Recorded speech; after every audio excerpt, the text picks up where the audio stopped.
tablet running Android.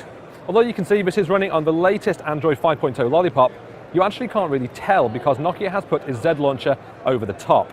Now the Z launcher does look really neat. You can see this is your home screen where you've got some of your key apps. Now to find new apps, all you do is simply draw a letter on screen and the tablet will then search for any apps beginning with that letter. You can see drawing T brought up the Twitter app and TED.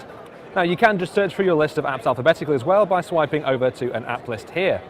And you'll see familiar Android things like the drop-down notification panel, where you'll still get access to key settings like brightness and so on. If you're not keen on Z Launcher, you can get rid of it though and just use a standard Android Lollipop interface. And if you are keen to try Android Z Launcher, then you can actually get it for your Android phone. Now the interface looks nice and sharp and colourful, and that is thanks to the 7.9-inch display that has a 2048 by 1536 pixel resolution, which is very high definition, so everything does look really nice and crisp. Now it's running on a 2.3 GHz dual-core processor as a 64-bit Intel chip, and it does seem to be pretty swift.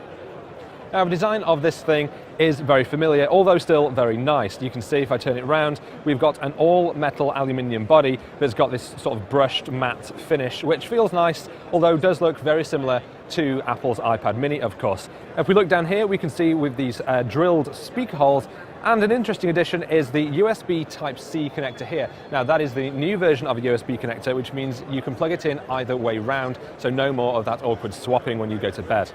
It's fairly lightweight, and the metal design does make it feel like a very premium device. On the back here as well, because you've got a 5-megapixel camera, and there's a 2-megapixel camera on the front as well for video calling.